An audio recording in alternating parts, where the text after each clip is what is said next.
आज हम आपके साथ फ्रेंच की कुछ वोकैबुलरी के टॉपिक करते हैं। तो ये चैप्टर है lesson 1, les expressions de base, basic phrases हम कर रहे हैं। हमारी बुक जो है जनता फ्रेंच इन 1 मंथ से, इस बुक से कर रहे हैं।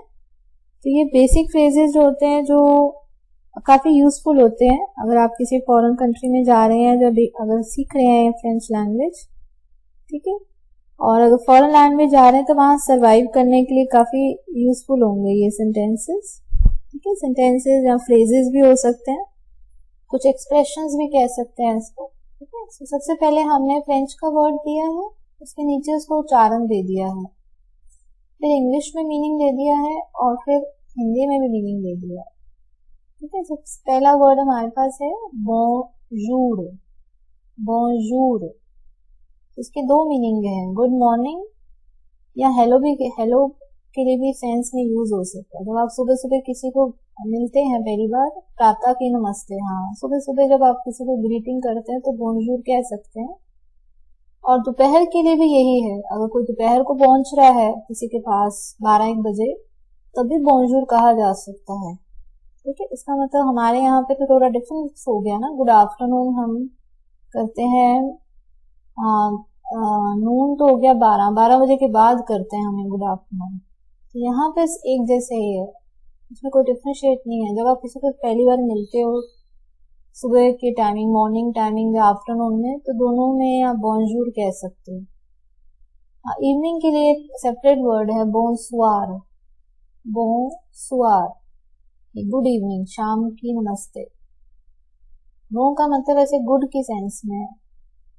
तो ये मैस्कुलिन फॉर्म में है, ये फेमिनिन फॉर्म है। रात को आपने कहना है किसी को गुड नाइट कहना है, तो ये फेमिनिन फॉर्म है बों की। क्योंकि फ्रेंच में एडजेक्टिव्स जो हैं वो अपनी चेंज हो जाते हैं अकॉर्डिंग टू द नाउन। नुई फेमिनिन है, तभी बॉन हो गया, बॉन नुई, शुभ रात्रि, बॉन। जूर मैस्कुलिन है, इसलिए ये सेपरेट वर्ड है, बॉन नुई अलग अलग है। हाँ, ये फेमिनिन नाउन है, नुई ला नुई होता, तभी इसने यहाँ बॉन आया, बॉन नुई। ये बॉन नुई, हाँ, ये एडजेक्टिव है। फ्रेंच में एडजेक्टिव्स के चैप्टर में और डिटेल में होगा कि अकॉर्डिंग टू द नाउन ये चेंज हो जाता है। एडजेक्टिव चेंज कर लेता है अपनी फॉर्म, मैस्कुलिन से फेमिनिन हो जाता है एडजेक्टिव, और सिंगुलर से प्लूरल भी हो जाता है। 4 फॉर्म्स होती हैं एडजेक्टिव की, ठीक है। ये एडजेक्टिव के चैप्टर में डिटेल में होगा। तो बों का मतलब गुड होगा, अच्छा, गुड, कोई चीज आपको अच्छी लगती है तो आप उसको कह सकते हैं बों। बियन का मतलब फाइन, वेल की सेंस में, ठीक है, बियन, फाइन, वेल, ओके। बियनवेन्यू, बियनवेन्यू वेलकम हो गया, स्वागत। बोनजोर्ने, गुड डे, ये भी फेमिनिन है, तभी बोनजोर्ने कह रहे हैं, अच्छा दिन हो आपका। आप किसी को इस तरह से विश कर रहे हो तो एक तरह से ये एक्सक्लेमेशन है, एक्सक्लेमेटरी सेंटेंसेस हैं, ये फ्रेजेस हैं। ये फेमिनिन नाउन है, हाँ, ये फेमिनिन नाउन है, तभी बोनजोर्ने। अच्छा, ये एक्सक्लेमेटरी फ्रेजेस हैं, फ्रेज कह सकते हैं इसको, एक्सप्रेशंस भी कह सकते हैं, एक्सप्रेशन होंगे, ओके। और अवॉर, तो वॉर का मतलब देखना होता है, र मतलब दोबारा से देखना, सी यू अगेन, ठीक है। बो, ये लिंकिंग हो गया यहाँ पर, नानी वेरसैर, बो नानी वेरसैर, हैप्पी एनिवर्सरी हो गया, या हैप्पी बर्थडे भी हो सकता है, मैरिज के लिए भी हो सकती है, यहाँ जन्मदिन भी ठीक है, एनिवर्सरी दोनों की हो सकती है, पर वो बताना पड़ता है, बोन एनिवर्सरी द मारियाज, वो स्पेसिफिकली फिर बताना पड़ेगा। हैप्पी बर्थडे के लिए ये हैप्पी, ठीक है, बोन एनिवर्सरी, हाँ, ये सेपरेटली द मारियाज थोड़ा बताना पड़ेगा। बो की जगह आप अर भी लगा सकते, अर का मतलब भी हैप्पी होता है, तो लिंकिंग हो जाएगी। इक्स की लिंकिंग होती है तो ज साउंड होती है, आपने लियाजियो में सीखा था, एनिवर्सरी द मारियाज, ठीक है, हैप्पी मैरिज एनिवर्सरी। स्पेसिफिकली आपने बता दिया कि किस एनिवर्सरी की आप बधाई दे रहे हैं, मैरिज की। हैप्पी के लिए बो भी यहाँ यूज हो रहा है, और भी ठीक है, joyeux भी ठीक है, अलग अलग वर्ड्स हैं, जो मर्जी लगा लीजिए, ठीक है। joyeux लिंकिंग होगी anniversaire, bon ना bon के साथ होगा तो फिर anniversaire, अगर आपने bon के लिंकिंग कर रहे हैं ना, हैप्पी बर्थडे ये भी हैप्पी बर्थडे कह सकते हो, ये भी हैप्पी बर्थडे, जन्मदिन मुबारक हो, तो bon भी लगा सकते हैं, joyeux भी लगा सकते हैं, joyeux जो ए with round lips, joyeux linking करनी पड़ेगी, joyeux ये anniversaire है, ये bon anniversaire है, बिकॉज अकॉर्डिंग हाँ लिंकिंग करेंगे, बिकॉज ये एडजेक्टिव है, एडजेक्टिव को आगे नाउन के साथ लिंक करेंगे, एडजेक्टिव और नाउन की लिंकिंग होती है, हमने किया था लियाजियो में। इसी तरह joyeux हैप्पी या मैरी, तो joyeux novel, joyeux novel, novel हो गया क्रिसमस, ठीक है। तो तीनों वर्ड हैप्पी के लिए, bon भी है, heureux भी है और joyeux भी है, को भी यूज किया जा सकता है, मतलब ग्रीटिंग्स देने के लिए, शुभकामनाएं देने के लिए, ठीक है। नेक्स्ट में आ जाते हैं, हाँ bon voyage, voyage again same word English में भी होता है, जर्नी होता है, अच्छी जर्नी, शुभ यात्रा, हैव अ गुड जर्नी। अब ये chance फेमिनिन है, bonne chance, bonne फेमिनिन है, la chance होता है, गुड लक, अच्छी किस्मत हो। आने भी फेमिनिन है, तभी bonne लिखा, bonne आने, हैप्पी न्यू ईयर। हाँ bon लिंकिंग करेंगे, नापेती, जब आप कुछ खाने लगे हैं, किसी के साथ बैठे हैं, तो उस समय आप कह सकते हो उसको enjoy your meal, good appetite literally हो गया, bon नापेती, नापेती, नापेती, ठीक है। एंजॉय योर मील, भोजन का लुत्फ उठाएं, या ऐसे भी कह सकते हैं कुछ ड्रिंक कर रहे हैं, कुछ पी रहे हैं, ड्रिंक की कोई लिक्विड फॉर्म में कुछ भी पी रहे हैं, जूस भी हो सकता है, अवोत्र सांते, चीयर्स, ऐसे भी कह सकते हैं, जरूरी नहीं कोई अल्कोहल ही हो, अवोत्र सांते, चीयर्स, ओके। आशांते, हाँ ये एक्सप्रेशन हो गया, मतलब वर्ड बाय वर्ड नहीं इसको ट्रांसलेट कर सकते। तो लिखते वक्त अगर आप किसी लड़की को लिख रहे हो तो फिर ई लगेगा extra, adjective according to the हो जाता है, किसके बारे में बात हो रही है, लड़की के बारे में, तो फिर ई लिखते वक्त बोले लिखेंगे, बोलते वक्त तो दोनों का उच्चारण सेम ही है, ये भी आशांते है, ई लगा दो तब भी आशांते, मतलब आपको मिलकर खुशी हुई, नाइस टू मीट यू, ठीक है।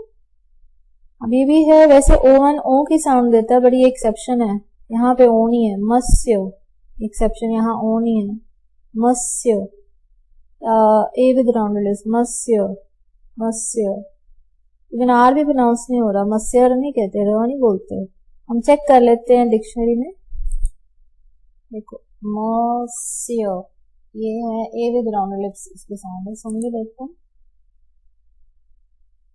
Monsieur, मत्स्य, monsieur, हाँ सुनना जरूर चाहिए, बिकॉज ये फ्रेंच स्पीकर है। तो मत्स्य जो हो गया, इसको मिस्टर की सेंस है, ठीक है, श्रीमान, मिस्टर, श्रीमान या सर भी हो सकता है, आप किसी को सर कहना चाहते हो तभी मत्स्य कह सकते हैं, यहाँ पे जैसे यहाँ पे हम मिस्टर लगाते हैं, श्रीमान, किसी के नाम के आगे भी मत्स्य कह सकते हैं, ठीक है। मादाम की दो मीनिंग हो गई, मैडम भी हो सकता है, श्रीमती, मिसेस भी हो सकता है, कोई मैरिड है उसको भी मादाम कह सकते हैं, और फिर टीचर है उसको भी मादाम कह सकते हैं, और जो अनमैरिड है उसके आगे आप मदमुआजेल, मदमुआजेल, मिस, अनमैरिड होगी गर्ल, अगर किसी का नाम ले रहे हो तो उसके आगे मदमुआजेल उसका नाम ले सकते हो, अनमैरिड है तो, ठीक है। तो मत्स्य का प्लूरल क्या हो गया, मेस्य, मेस्य, मेस्य, ठीक है, मेस्य हो गया जेंटलमैन, ये ज्यादा हो गए। और मादाम का प्लूरल मेदाम, ये इसका प्लूरल हो गया। मदमुआजेल का प्लूरल मेदमुआजेल, ये ज्यादा होगी, लेडीज अनमैरिड होगी फिर, ठीक है, मेदमुआजेल, ठीक है, सिंगुलर है ये, पहली ये सारी लाइन सिंगुलर, एक के साथ बात कर रहे हो, ये एक से ज्यादा के साथ बात कर रहे हो, ओके। मे कॉम्प्लीमेंट, माई कॉम्प्लीमेंट्स, मेरी शुभकामनाएं। आप किसी की इवेंट अटेंड करते हो तो उसको कह सकते हो मे कॉम्प्लीमेंट। मेर्सी बोकू, थैंक यू वेरी मच। ठीक है। बोकू, बोकू मतलब बहुत, बोकू, पी नहीं प्रोनाउंस करेंगे बोकू में। ओके, जवू फेलिसीट, हाँ ये फेलिसीटे से निकला है, ये ER वर्ब है। अभी हमने सीखा है ज के साथ एंडिंग में ई आता है, हमको एंडिंग ज के साथ ई लगाते हैं। तो इंग्लिश में ऐसे फेलिसीटे, ये ER वर्ब है। फेलिसीटे का मतलब होता है किसी को बधाई देना, को कॉन्ग्रेचुलेट। तो इंग्लिश में बाद में लिखते हैं, जो आई कॉन्ग्रेचुलेट यू यहाँ पहले लिखते हैं, ठीक है, वर्ब से पहले, जवू फेलिसीट। इंग्लिश में जो ऑब्जेक्ट प्रोनाउन है, ऑब्जेक्ट प्रोनाउन जैसे अभी हमने आपके साथ ये वाले सब्जेक्ट प्रोनाउंस किए हैं, जो एक्शन करता है, जिस पर एक्शन होता है वो ऑब्जेक्ट प्रोनाउंस होते हैं। उसकी लिस्ट अलग है फ्रेंच में। तो इंग्लिश में तो यू ही होता है, यहाँ पे भी वो है, बट यहाँ पोजीशन पहले है, वर्ब से पहले आता है। जैसे जवू फेलिसीट है, ये भी हमने अभी किया था, एनविट इन्फिनेटिव आपके साथ किया था, टू इनवाइट। तो मैं आपको इनवाइट करता हूँ, जवू, ये लिंकिंग हो जाएगी ज़ैविट, जवू ज़ैविट। नहीं ये गलत हो जाएगा, हाँ ये उसकी स्ट्रक्चर सेंटेंस का, ये इसका सेंटेंस का स्ट्रक्चर गलत हो जाएगा। ये ऑब्जेक्ट है, हाँ वैसे ऑब्जेक्ट वर्ब के बाद ही आता है जनरली, बट ये ऑब्जेक्ट प्रोनाउन है, ये पहले आता है। इसके लिए हमें ये वाले ऑब्जेक्ट प्रोनाउंस आपके साथ करने होंगे, फिर ही फ्रेंच के करने होंगे, फिर और क्लियर हो जाएगा। ठीक है, अभी तो हम ब्रीफ में आपके साथ कर रहे हैं। ऑब्जेक्ट प्रोनाउंस वो होते हैं जिन पर एक्शन होता है, ये एक्शन कर रहा है, मैं इनवाइट कर रहा हूँ, ये एक्शन कर रहा है। ये सब्जेक्ट प्रोनाउंस की तो हमने आपके साथ लिस्ट की है। अब मैं इनवाइट कर रहा हूँ, मैं एक्शन कर रहा हूँ, पर किस पर कर रहा हूँ, आप पर भी, मैं आपको इनवाइट कर रहा हूँ, ये ऑब्जेक्ट है। ऑब्जेक्ट प्रोनाउंस की एक लिस्ट होती है जिसको हम अच्छे से करेंगे। ये हाँ आता है, ये वर्ब से पहले है, कॉन्जुगेटेड फॉर्म से पहले आएगा। इंग्लिश में ऐसे होता है, आई इनवाइट यू, इंग्लिश में पीछे आता है, फ्रेंच में आगे आता है। बस तो डिटेल में करेंगे तो और इजी हो जाएगा अभी कैसे यूज करना है। ठीक है, अभी तो आपके साथ फ्रेजेस कर रहे हैं, इंपॉर्टेंट है। नेक्स्ट पेज पे देखें, वो सेजूर स्टे होता है, have a nice stay, have a good stay. Felicitación, congratulations, felicitación। Merci, thank you। merci के बाद आप mention not कहते हैं, इसी तरह तो merci कहे तो आप उसको दर यहाँ कह सकते हैं, तो कोई बात नहीं, लिटरली होगा कोई बात नहीं। रिया का मतलब नथिंग होता है, नथिंग के सेंस में होता है। merci के बाद दर यहाँ भी कह सकते हैं, इडियोमैटिक है, मतलब वर्ड बाय वर्ड नहीं ट्रांसलेट होते। ये भी कह सकते हैं किसी को, je vous en prie, again ये ऑब्जेक्ट पहले आ गया। प्री जो है, प्री का मतलब प्रिय से निकला है, प्रिय होता है किसी को वो करना, आई प्रे यू, लिटरली। यहाँ पर ये इडियोमैटिक है ना, वर्ड बाय वर्ड नहीं होगा, इट इज माई प्लेयर। हाँ, फिर थैंक यू कहते उसको कह सकते हैं, it's my player, je vous en prie। ये फॉर्मल में कोई आपसे मतलब बड़ा है तो वो का यूज करें, आपकी एज का ये है तो je t'en prie, it is my player, अरे ये मेरी खुशी है। प्रिय, अगर आप प्रिय का मीनिंग देखने जाएंगे तो वर्ड बाय वर्ड तो ट्रांसलेट नहीं होगा। इडियोमैटिक फ्रेजेस होते हैं जिसका सिर्फ वर्ड बाय वर्ड ट्रांसलेट नहीं होते। जैसे प्रिय का मतलब होता है प्रे करना, लिटरली। प्रिय जो निकला है यहाँ पर आपके, आप देख रहे हैं अपनी स्क्रीन पर, प्रिय, प्रिय का मतलब टू प्रे होता है।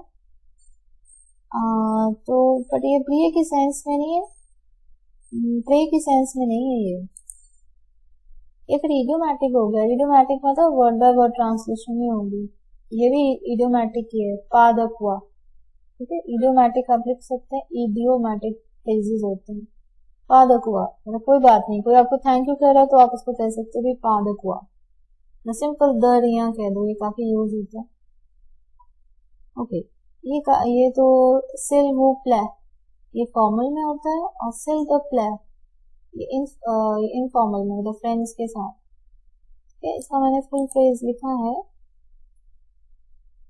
ये इसलिए ऐसे यूज होता है। RSVP, ये जनरली कार्ड्स, मैरिज, हाँ मैरिज कार्ड्स के नीचे लिखा होता है। RSVP का मतलब फ्रेंच से लिया गया है, रेपोंडे सिल वू प्ले। रेपोंडे मतलब रिप्लाई कीजिए, ये इफ होगा, इफ इट प्लीजेस यू, अगर आपको ठीक लगे, इस सेंस में। RSVP इस कार्ड्स में लिखा होता है। सिल वू प्ले, सिल वू प्ले का मतलब प्लीज होता है, लिटरली सिल वू प्ले। तो प्लीज कहना हो, किसी कोई बड़ा है तो उसको सिल वू प्ले कह दें, और कोई आपकी एज का है तो सिल त प्ले। ये डिफरेंस करते हैं वो और प में। ये भी ऑब्जेक्ट प्रोनाउंस ही है, ये वही है ऑब्जेक्ट। ऑब्जेक्ट में फॉर्मल में वो आता है, वो तभी हमने किया है, और तुम के लिए तो आता है, ठीक है। पार्दों, सॉरी, किसी से एक्सक्यूज मांगना हो तो पार्दों कह सकते हो, पार्दों। ये भी कह सकते हो, जस्वी डेजोले, आई एम सॉरी। लड़की है तो वो एक्स्ट्रा ई लिखते वक्त लिख देगी, क्योंकि ये एडजेक्टिव है। एडजेक्टिव फ्रेंच में अकॉर्डिंग टू द जेंडर होते हैं। यहाँ पे अगर लड़की कह रही है तो वो एक्स्ट्रा ई लगा देगी, जैसे डेजोले। बोलते वक्त नहीं होगा, बोलते वक्त तो डेजोले ही कहेगी, ठीक है। और मेल्स हैं वो नहीं फिर ई लगाएंगे, डेजोले। ओके, कुछ और कर लेते हैं। वही है एक्सक्यूज है, तो वही भी प्लीज के सेंस में आता है। एक्सक्यूज मी, ये भी पहले आ गया, प्लीज एक्सक्यूज मी, ये भी ऑब्जेक्ट है। इस वजह से भी कर सकते हैं, ये मुआ, ये भी ऑब्जेक्ट ही होते हैं, ये भी, इसकी भी लिस्ट देखनी पड़ेगी। एक्सक्यूज मुआ, ये भी यूज होता है फ्रेंच में, ऐसे भी कह सकते हैं। एक्सक्यूज मी, एक्सक्यूज मुआ, ऐसे भी कह सकते हो। क्षमा करें, कोई आपसे मिस्टेक हो गई हो तो वो भी यूज कर सकते हो। ओके, एक्सक्यूज मुआ दबू दे रांजे, excuse me to disturb you, मतलब मुझे क्षमा कीजिए, I am sorry to disturb you. देरांशु होता है किसी को डिस्टर्ब करना, देरांशु। ओके, कुछ और फ्रेजेस आपके साथ करते हैं, ये भी डे टू डे लाइफ में यूजफुल होंगे, इनका यूज आप डे टू डे लाइफ में कर सकते हैं। हाँ, कोमा वाट यू, वाह जो है हमने आले से किया था आपके साथ conversation. Literally how you are going, इसके लिए आपको इंटेरोगेटिव फॉर्म अच्छे से आनी चाहिए। कोमा बात यू, फ्रेंच में वो हो जाता है, इन्वर्जन हो जाता है। Literally how are you going, तो तुम्हारा क्या हाल है, ठीक है। और रिस्पेक्ट में कहना हो फॉर्मल वे में, कोमा ताले वो, आले, हमने आले की कॉन्जुगेशन की थी। लिटरली हाउ गो यू, आप कैसे चल रहे हैं, कैसा हाल है आपका। ये इनफॉर्मल है, हाँ, ये फ्रेंड्स के साथ यूज किया जा सकता है, ये आप किसी टीचर के साथ, हमने सिर्फ जिसको रिस्पेक्ट बड़ों के साथ यूज कर सकते, पेरेंट्स के साथ, ठीक है। बिया मेर्सी ए तुआ, फाइन थैंक्स एंड यू, हाँ, ये इनफॉर्मल में फ्रेंड को कह रहे तुम, ठीक धन्यवाद, और तुम। आप कहना हो तो बिया मेर्सी ए वू, आपका भी अच्छा है मेरा हाल, धन्यवाद भी कर दो। एंड यू, उससे भी पूछो कि तुम्हारा कैसा है, आप कैसे हो भाई, एवू तुम, आप कैसे हो, ये तुम कैसे हो। ऐसे भी कह सकते हो जवे त्रे बिया, ये हमने आले में किया था। Literally I am going very well, literally मतलब मैं बिल्कुल ठीक हूँ। ऐसे भी कह सकते हो सावा बिया, इट गोज वेल, सावा बिया का मतलब फाइन होता भी ठीक है, सावा बिया मेर्सी। ओके, फ्रेंड्स को पहली बार मिलते हो तो साल्यू कह सकते हो, साल्यू, फ्रेंड्स के बीच में उनको हेलो कह सकते हो, साल्यू। और अगर क्वेश्चन पूछना हो फ्रेंड्स को, सावा, literally is it going well, ठीक है सावा, सबको ठीक है, आर यू फाइन, हाँ तुम ठीक हो। फ्रेंड्स में कह सकते हो, सावा इनफॉर्मल है, ठीक है। साल्यू तो हेलो है, आप किसी को मिलते भी साल्यू, फ्रेंड्स में साल्यू, ये भी इनफॉर्मल है। तो आपने हालचाल पूछा तो आंसर दे सकते हो, वी, मैं ठीक हूँ, वी मतलब यस, वी, सावा, fine, merci, thank you, et toi, और तुम, इससे भी तुम कैसे हो, तो इसकी मतलब ठीक नहीं है तो वो कैसे था, माल, pas mal, बैड, जब बुरा हाल है, जब बुरा नहीं है, pas mal, इतना बुरा तो नहीं है इस सेंस में, मतलब ठीक ठीक है। फिर ऐसा पूछ सकते हैं कि कैसा दिन, चल आपका दिन कैसा है, कैसा था, ये पास्ट है, एत्र का पास्ट है ये, कॉमा एते, हमने एत्र की प्रेजेंट फॉर्म लिया आपके साथ, ये पास्ट फॉर्म है, कॉमा एते बोथ के जुर्म है। हाउ वाज योर डे, आपका दिन कैसा रहा, कैसा था आपका दिन, हाउ वाज, पास्ट है सही। ओके, एक और कर लेते हैं लास्ट, कॉमा तपेल ट्यू, फ्रेंड को कहना होगा तुम्हारा क्या नाम है, तो चलिए how you call yourself, अपले हमने अभी शायद आया था उसमें, अपले का मतलब होता है किसी को पुकारना, मतलब आपको कैसे पुकारा जाता है, how you call your self, ये तो इनफॉर्मल हो गया, तुम्हारा नाम क्या है, आपका नाम क्या है, कोमा वो ज़ाप्लेवू, ठीक है। अभी आपने इंटेरोगेटिव नहीं किया तो शायद ये थोड़ा डिफिकल्ट लग रहा हो, तो वैसे अभी रीडिंग के लिए कर सकते हैं, कोमा वो ज़ाप्लेवू कहते हैं, फिर डीप जाना हो इसके लिए सबसे पहले तो इंटेरोगेटिव फॉर्म करनी चाहिए, इंटेरोगेशन कैसे बनाते हैं, क्वेश्चन कैसे पूछते हैं फ्रेंड्स में, ठीक है। प्लस ये एक रिफ्लेक्सिव वर्ब है, दूसरा ग्रामर का टॉपिक है हाउ यू, ये तो सिंपल यू है, how you call your self, आप अपने आप को कैसे पुकारते हैं, काफी डीप है, अभी तो हम सिर्फ रीडिंग में आपको जैसे बता रहे हैं, ये डीपली ग्रामर की स्टडी है, ठीक है।